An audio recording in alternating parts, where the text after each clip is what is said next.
النهاردة هنتكلم على Principal Safety Margin، واللي لازم لو عايز ما تخسرش تاني في البورصة تبقى فاهمه كويس جدا وعارف ازاي تطبقه. مش هقولك على فورمولا سحرية أو أسامي أسهم معينة تشتري فيها، لأن مش هو ده اللي بيكسب على المدى البعيد. اللي بيكسب إن أنت تبقى فاهم ال Principles بتاعت ال Value Investing وتطبقها في كل اختيار بتعمله. في طريقتين لشراء الأسهم. الأولانية هي ال Value Investing. الفاليو انفستنج هي المدرسة اللي بيتبعها وارين بافيت، تشارلي مونجر، بيتر لينش، تقريبا أي بليونير انفستر انت سمعت عنه قبل كده.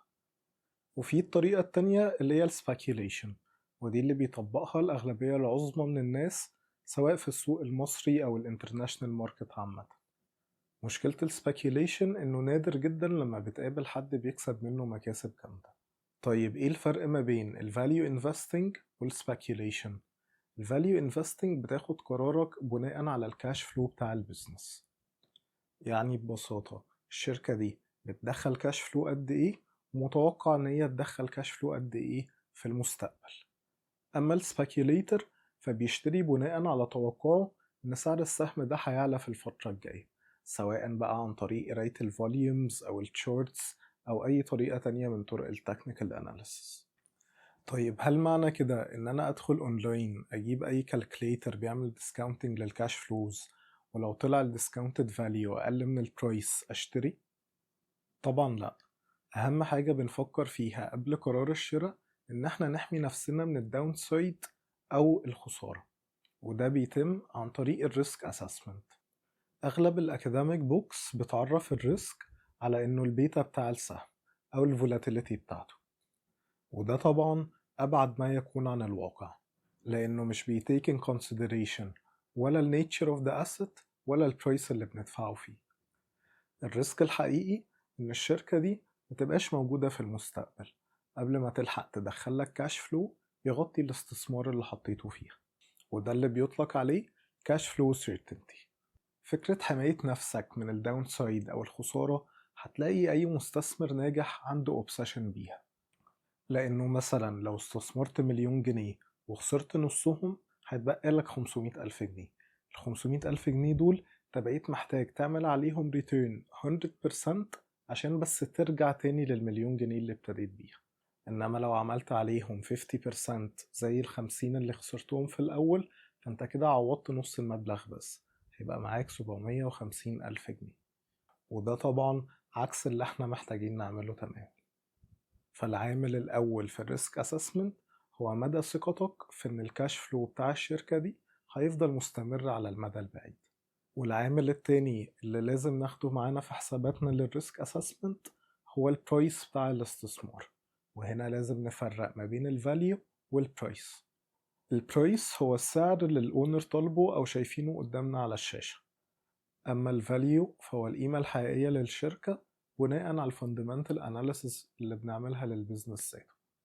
يعني مثلا كلنا عارفين ان ماكدونالدز وابل شركات عظيمة، والريسك ان هما ما يبقوش موجودين كمان 20 او 30 سنة يعتبر ضعيف جدا. لكن عشان كل الناس عارفة المعلومة دي فالبرايس بتاعهم مرتفع قوي. ارتفاع البرايس ده في حد ذاته بيمثل ريسك، لأن مثلا ماك ال PE ratio بتاعه النهاردة 23، يعني الفلوس أو المكسب اللي بيعملها كل سنة مطلوب إن أنت تدفع قدها 23 مرة عشان تمتلك الشركة. فتعالى نقول إنه مثلا بعد 5 أو 6 سنين السوق ابتدى يشوف إن تقييم PE ratio بتاع 23 ده كتير قوي على ماك، وخلى التقييم بتاعه 15 بدل 23. في الحالة دي أنت بتخسر في الاستثمار بتاعك رغم إنه كان معمول في شركة عظيمة زي ماك.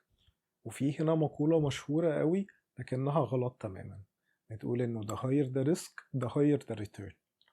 يعني مثلا أنا في سنة 2023 عملت استثمار في شركة كايرو بولتري. لو كانت الشركة وقتها بتكسب 2 مليار جنيه فالماركت كاب بتاعها بالكامل كان 4 مليار جنيه، فهنا تقريبا زيرو برايس ريسك. والشركة موجودة في السوق المصري من سنة 1977، والفراخ طبعا حاجة الناس بتفضل تاكلها على المدى الطويل. فده كان مطمني إنه البيزنس هيفضل موجود على اللونج تيرم، وحتى لو أسعار الفراخ نزلت والكاش فلو اللي داخل الشركة قل فالسعر اللي كنت مشتري بيه كان مقلل جدا الريسك ده بالنسبة لي.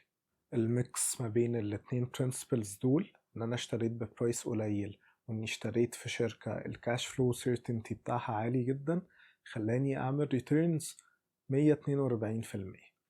وهو ده بالظبط principle السيفتي مارجن، ان انت بتشتري في شركة ببرايس اقل بكتير من الفير فاليو بتاعها، وفي نفس الوقت عندك high certainty في الفيوتشر كاش فلوس بتاعتها. يعني بمنتهى البساطة، لو انت هدفك انك تعمل return 25% في السنة، ما ينفعش تروح تشتري في سهم اقل من الفير فاليو بتاعته بال 20% بالظبط.